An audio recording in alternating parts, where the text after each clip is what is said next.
Hello and welcome back again to my YouTube channel JJ homeopathic clinic. मैं doctor Hemendra एक बार फिर आप सभी के सामने हाजिर हूँ एक और नए टॉपिक के साथ, एक और नए वीडियो में। तो आज के वीडियो में हम डिस्कस करने वाले हैं एक ऐसा टॉपिक जो फीमेल्स के लिए बहुत ज़्यादा परेशानी आजकल पैदा करने लगा है। मैं अपने क्लिनिक पे देखता हूँ कि उनको बहुत ज़्यादा वाइट डिस्चार्ज आजकल होने लगा है। जी हाँ दोस्तों, मैं आज ल्यूकोरियल डिस्चार्जेस के बारे में डिस्कशन करूँगा। तो वीडियो को लेकर आगे बढ़ते हैं और लाइक शेयर और सब्सक्राइब जरूर करें। कमेंट करके भी जरूर बताएं कि आपको मेरा वीडियो कैसा लग रहा है। ल्यूकोरिया के बारे में बात करें दोस्तों, तो ये वो डिस्चार्जेस होते हैं जो बॉडी अपने आप को क्लींस करने के लिए और इन्फेक्शन से बचाने के लिए इस्तेमाल करती है। जी हाँ, ये वो सेमी लिक्विड डिस्चार्जेस होते हैं जो कि वाइटिश या ट्रांसपेरेंट कलर के भी हो सकते हैं और इसी के अलावा इनका कलर वेरी कर सकता है इन्फेक्शन के according, green to yellow, yellow to reddish brown. और इन्हीं सब कलर्स के हिसाब से हम इनको डिफाइन करते हैं कि कोई इन्फेक्शन की कंडीशन है कि नहीं या किस सेंसिटिविटी की वजह से ल्यूकोरिया हो रहा है। तो वीडियो को लेकर आगे बढ़ते हैं और जानते हैं इसके कारणों के बारे में। तो इसके बहुत सारे कारण हैं वैसे तो, लेकिन मोस्ट कॉमन कारणों के बारे में अगर हम बात करें तो कई बार ये एलर्जिक लेवल पे हो सकता है जो कि किसी हार्मोनल टॉक्सिसिटी की वजह से हो सकते हैं या फिर स्ट्रेस कंडीशन की वजह से, डिहाइड्रेशन की वजह से। फीमेल्स जो कि अपनी ड्यू डेट की तरफ बढ़ रही हैं, उनके हार्मोनल शेड ऑफ होने की वजह से भी इस तरह से ल्यूकोरियल डिस्चार्जेस देखे जा सकते हैं। तो ल्यूकोरिया के पैथोलॉजिकल कारणों के बारे में बात करें तो ये फंगल इन्फेक्शन की वजह से भी हो सकते हैं, किसी बैक्टीरियल इन्फेक्शन की वजह से यानी कि वेजाइनल थ्रश की वजह से भी इनको देखा जा सकता है। इसी के अलावा ये कुछ इंटरनल ऑर्गन इन्फेक्शन की वजह से भी हो सकता है, जैसे कि आपको अगर किडनी स्टोन है तो इसकी वजह से रेफर्ड इन्फ्लेमेशन भी हो सकता है, तो भी ल्यूकोरियल डिस्चार्जेस बढ़ जाते हैं। जी हाँ, इन सब चीज़ों की वजह से भी फीमेल्स को कई बार एक्सेसिव डिस्चार्जेस से होकर गुजरना पड़ता है जो कि बहुत ज़्यादा एग्जॉस्टिव और बहुत ज़्यादा इरिटेटिंग कंडीशन में उनको परेशान भी करते हैं। यहाँ तक तो फिर भी काम चल जाएगा कि ये बॉडी अपने आप को क्लींस करने के लिए थोड़ा बहुत ल्यूकोरियल डिस्चार्ज दे रही है। जी हाँ, ये क्लींजिंग फैक्टर्स मेंटेन करने के लिए अगर आपको मिनिमल लेवल पे थोड़ा सा गीलापन फील हो तो चल भी जाएगा।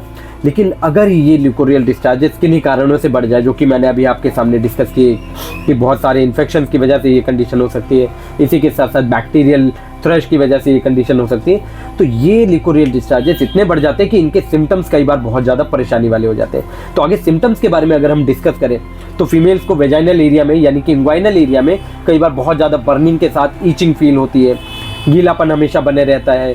इसी के साथ साथ ये वाटरी डिस्चार्ज बहुत ज़्यादा रनिंग टाइप के होते हैं, तो डिसेंडिंग डाउन टू नी तक हो सकते हैं।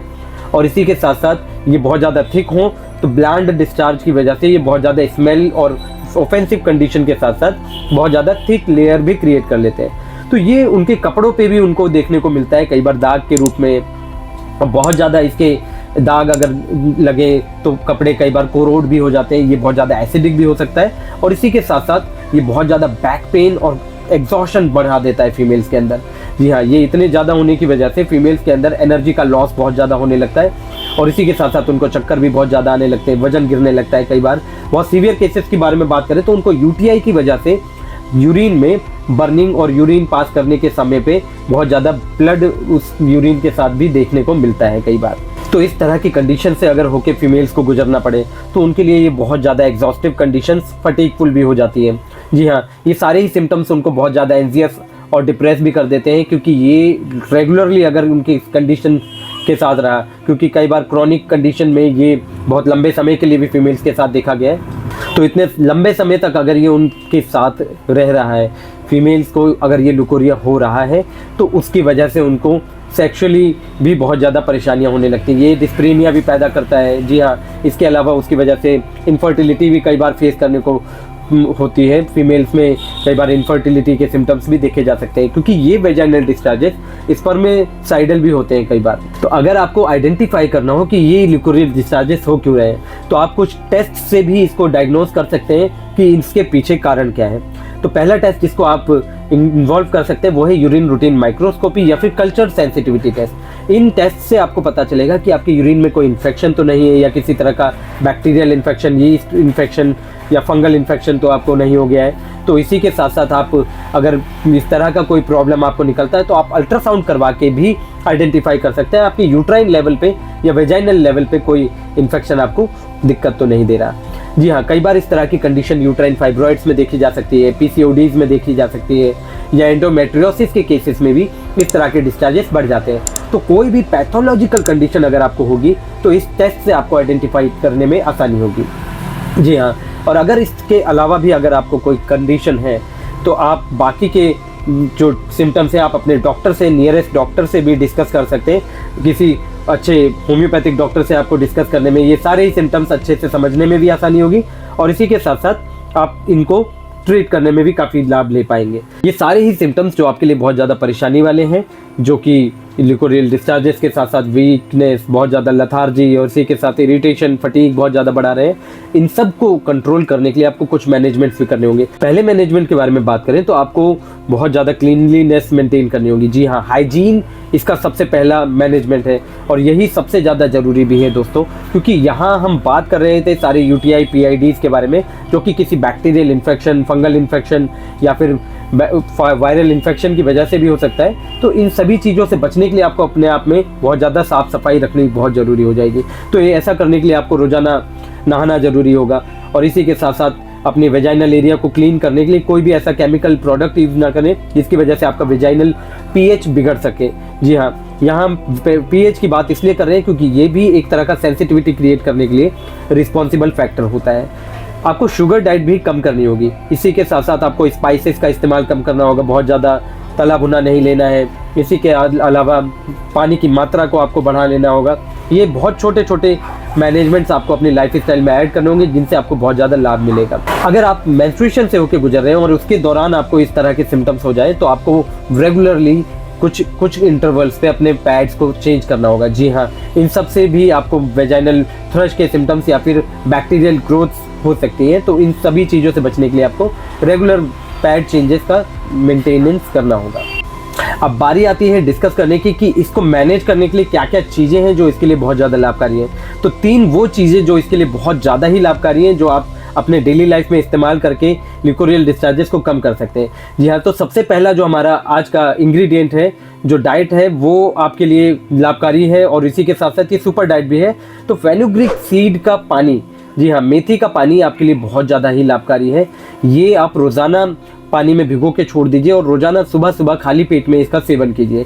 तो लिकोरियल डिस्चार्जेस को कम करने में लिए ये काफ़ी ज़्यादा लाभकारी पाया जाता है।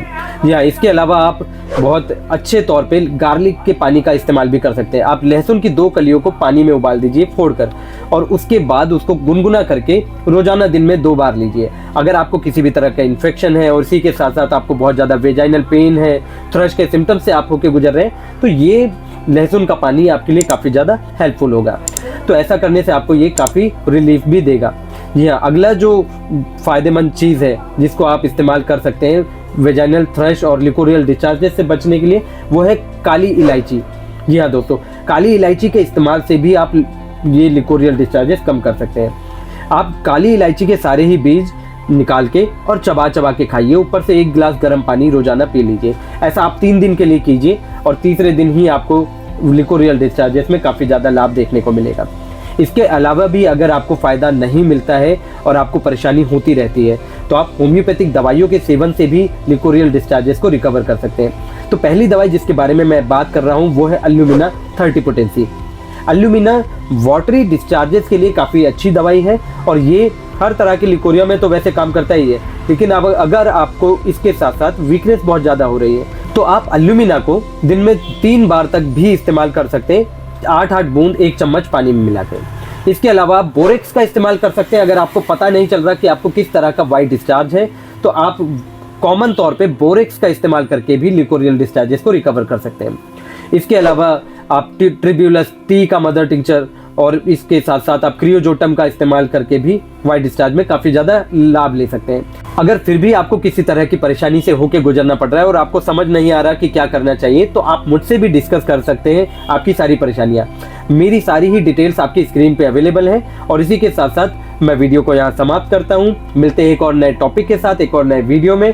तब तक के लिए मैं आप लोगों से विदा चाहता हूँ और मेरी वीडियोस को लाइक, शेयर और सब्सक्राइब जरूर करें और कमेंट करके भी जरूर बताएं कि आपको मेरे टॉपिक्स कैसे लग रहे हैं और किन किन टॉपिक्स पे आगे आप वीडियोस देखना पसंद करेंगे। धन्यवाद।